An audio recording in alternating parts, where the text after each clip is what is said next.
Always inspiring us with your wonderful remarks. Our next speaker is Grace Solvani, who is an Australian social worker and academic who recently completed her PhD in public health and behavioural sciences, focusing on post-trauma responses of Hazara refugees in Australia. Please join me in welcoming Grace.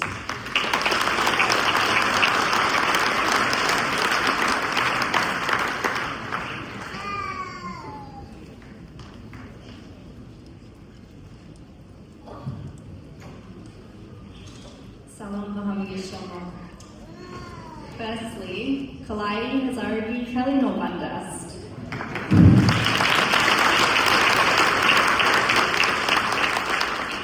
Wichitani Inha, the history of Takarimas.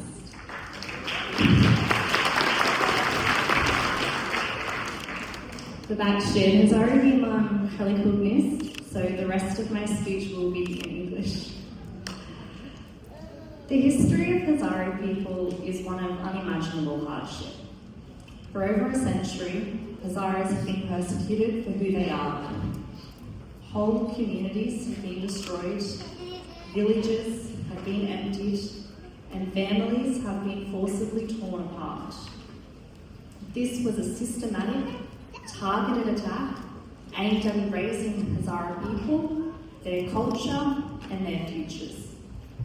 And sadly, as you all know too well, this is a reality that continues to affect the lives of Hazara people today. Something I wrote about in my PhD thesis was how dominant groups often marginalise, suppress, or like Professor Malley said, deny the experiences of the groups they marginalise. And in doing this, they invalidate and they erase history. This is sometimes referred to in the academic literature as a manipulated memory, where the violent acts against Hazara people are not often presented in public discourse or narratives, and then past and current injustices are silenced. This creates what we call a secondary wound or injury. The first wound being from the genocide itself, and the second from the ongoing denial of this genocide. The reason I'm mentioning this tonight is because I often hear of calls from other communities of Afghanistan for there to be unity, for you to not divide yourself from others by calling yourself Hazara, but instead to identify yourself through a term that carries historical and intergenerational trauma. The problem with this is that unity cannot be built on the silencing or denial of Hazara persecution. Unity can only be built on justice, on truth, and on recognition of Hazara persecution, and recognition of how Hazaras continue to suffer today. Despite the numerous systematic attacks of ethnic and cultural erasure, Hazara people, like yourselves, are here today and you're thriving.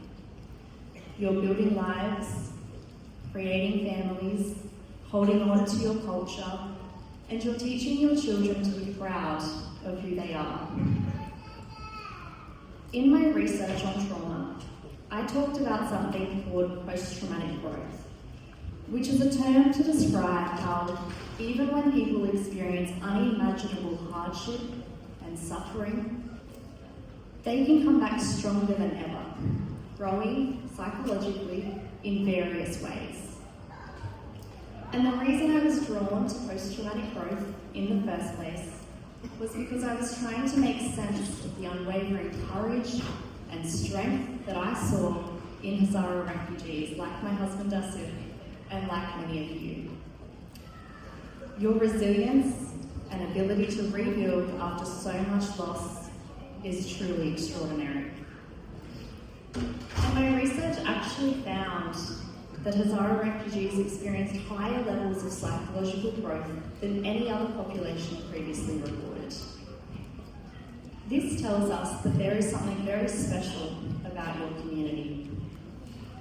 I found that your aspirations and motivations were deeply rooted in history. You were not just striving for yourselves, but for your whole community. You carry the memory of past suffering, including the genocide, and work tirelessly to create and shape a future where history cannot repeat itself. And I see this every day in the Hazara community, with people working hard, striving towards education. And I see it in the advocacy and care for one another here. People giving back, lifting each other up, and recreating opportunities not just for yourselves, but for your whole community. This is the way forward, and it's something truly remarkable and inspiring to watch. You inspire Australians like me, and you give hope to other people who have experienced trauma, showing them that even with unbearable pain, when carrying so many scars, survival and growth is possible. Getting to learn about the Hazara culture has been one of my greatest pleasures. From the music and poetry, the food, the beautiful clothing, and of course the language, which I'm still trying to get a grasp of. Every part of it tells a story of resilience and courage. And that's why I want to say to you all tonight, please continue to be proud of being Hazara.